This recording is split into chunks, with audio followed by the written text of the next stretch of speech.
It wasn't very long ago that Bungie really tried to push Destiny 2 as a big action MMO in a lot of their marketing. This was around the Beyond Light to the Lightfall era of the game, where calling Destiny an MMO was actually a decently accurate description. It had a lot of the characteristics of an MMO at the time. It had large social destinations where you would complete public activities with other players you instanced with. There's social spaces like the tower, an ongoing seasonal narrative, and like in most MMO games, dungeons and raids. But in the last couple of years, particularly with the Final Shape and Edge of Fate, Bungie has really walked back the idea of Destiny as an MMO. So in this video, I'm going to be discussing why Destiny is no longer really an MMO and why that's actually hurting the game, and what Bungie can do to move back towards the MMO era of the game. But first, allow me to introduce myself. My name is Donkey, and I'm trying to hit 1,000 subscribers by the end of the year.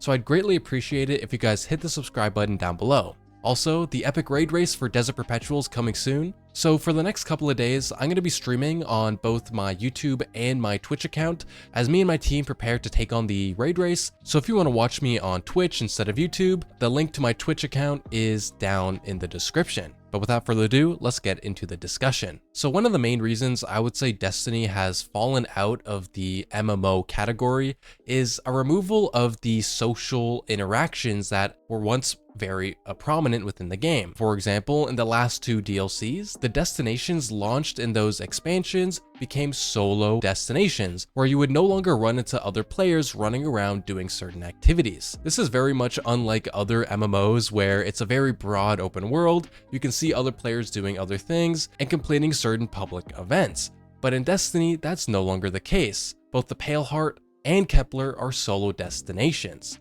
with only match-made instances if you opt in to this destination activity like Overthrow and the Sieve. Another reason is the social areas of the game, like the tower, are slowly becoming less and less relevant.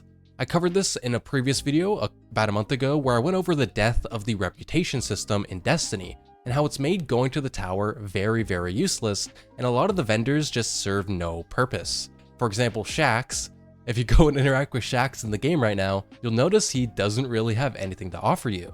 He only has some legacy gear that you can focus decrypt if you want, but that gear is pretty irrelevant in the current state of the game. So as of right now, the tower feels barren and like a waste of time.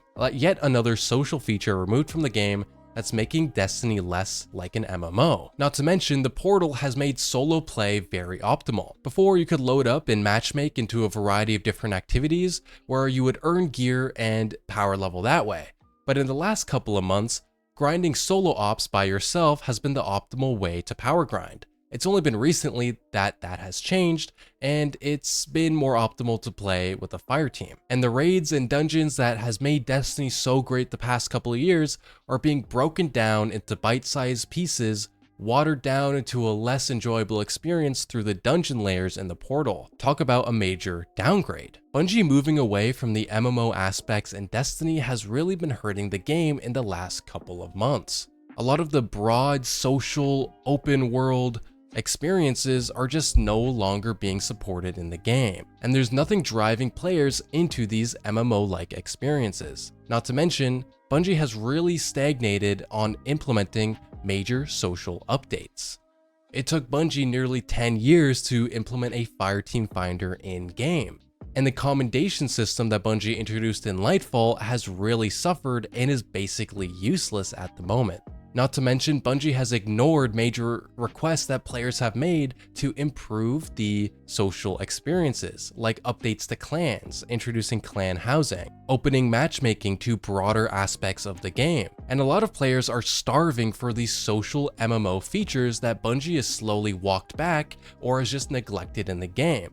And a lot of players are looking to what might as well be Destiny 3, as it has supported a lot of MMO features that is drawing players in, and that would be Destiny Rising. Destiny Rising has shown a lot of players what it would truly look like if Destiny 2 was a proper MMO.